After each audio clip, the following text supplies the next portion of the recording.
Hello friends, welcome to my YouTube channel Shri ji education. दोस्तों, आज मैं आपके लिए लेकर के आया हूँ देश की महारत्न और नवरत्न कंपनियाँ। इन कंपनियों से संबंधित जानकारी मैं आपके लिए बताऊंगा कि अभी कौन सी नई महारत्न कंपनी बनी हुई है, अभी लेटेस्ट चर्चा में रही हुई है।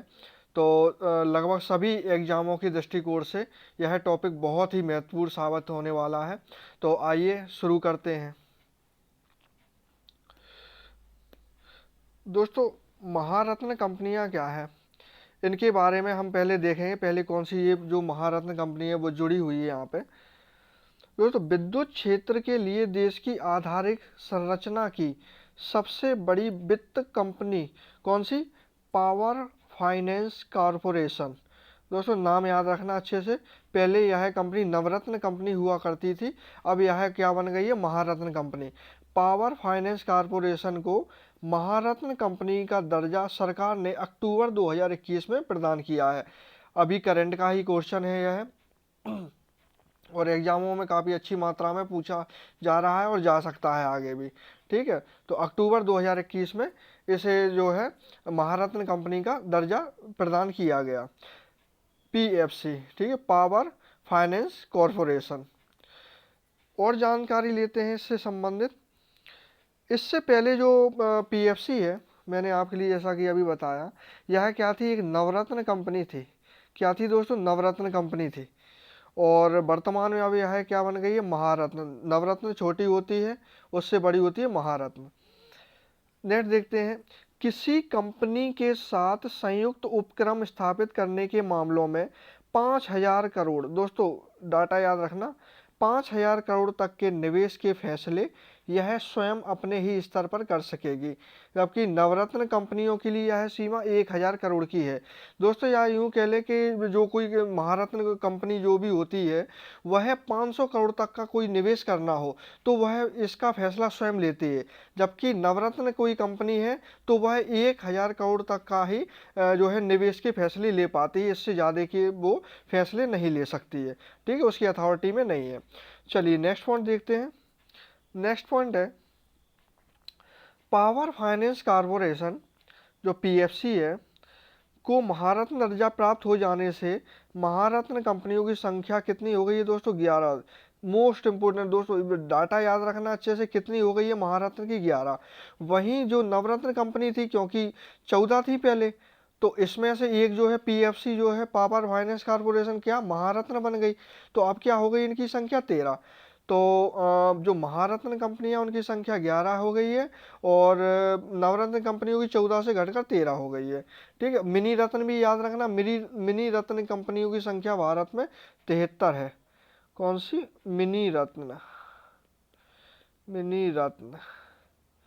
मिनी रत्न कंपनियों की संख्या भारत में 73 है। ठीक है, चलिए अब हम देखते हैं बहुत ही महारत्न कंपनियां जो हैं, इनके लिए दर्जे के लिए क्या क्या आवश्यक दशाएं होती हैं, मतलब कौन सी कंपनी जो है महारत्न कंपनियां बन सकती हैं।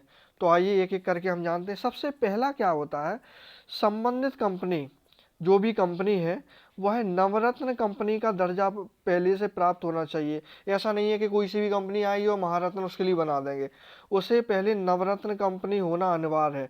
यह क्या है? पावर फाइनेंस कॉर्पोरेशन है, पहले नवरत्न कंपनी ही तो थी, बाद में इसके लिए अब महारत्न कंपनी कर दिया गया अक्टूबर 2021 में।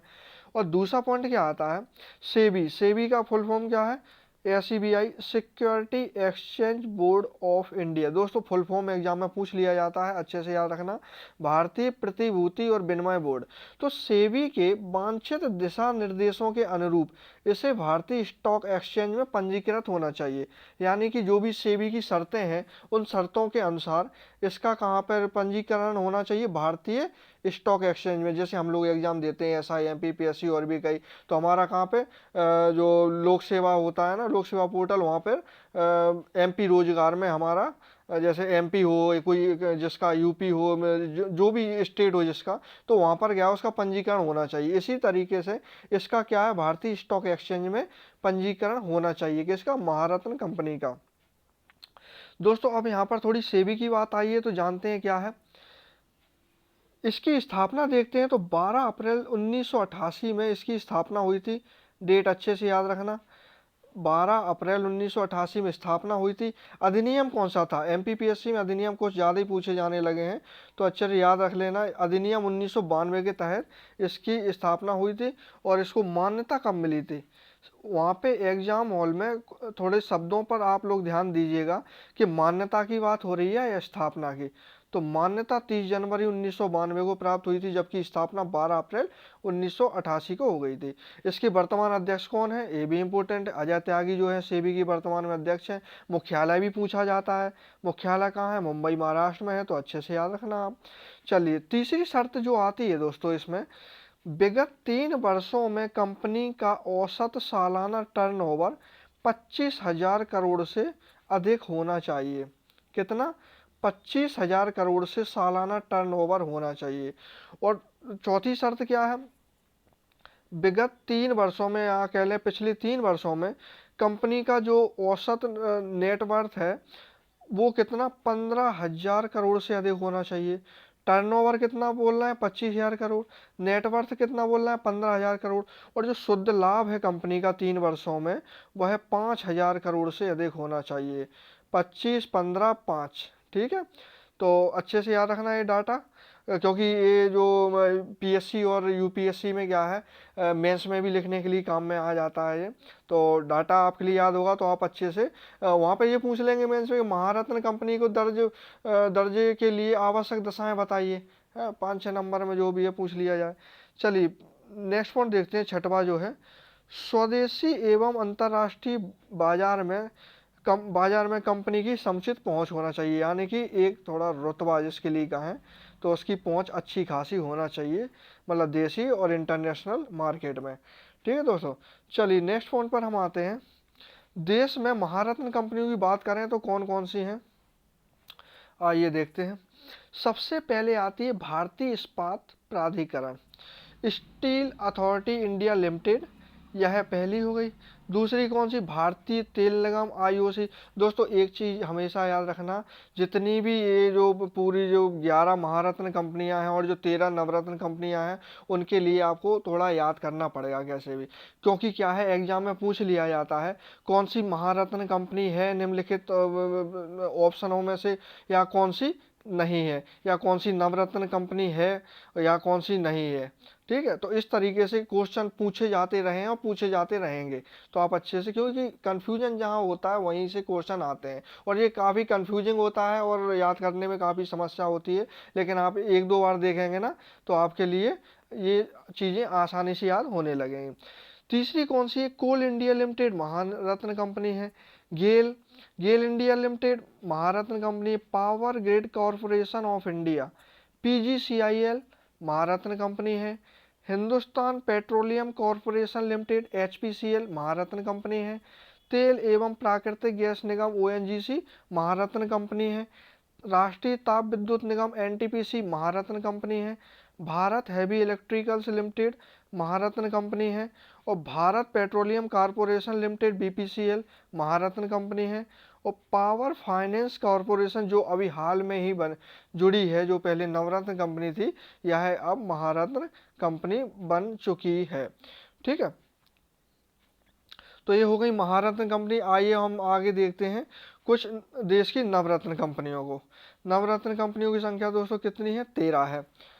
तो कौन कौन सी है नवरत्न कंपनी?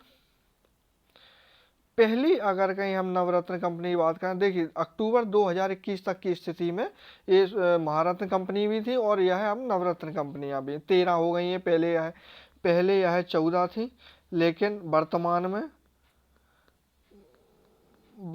में कितनी हो गई हैं? 13।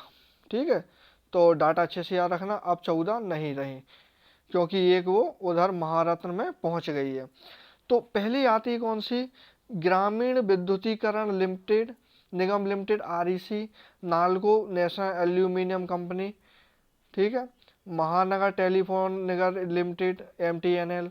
Bharat Electronics Limited, DEL. भारतीय नौवहन निगम, SCI. Hindustan Aeronautics Limited, HAL. Oil India Limited, OIL. Rashtriya Ispat निगम लिमिटेड, आरआईएनएल।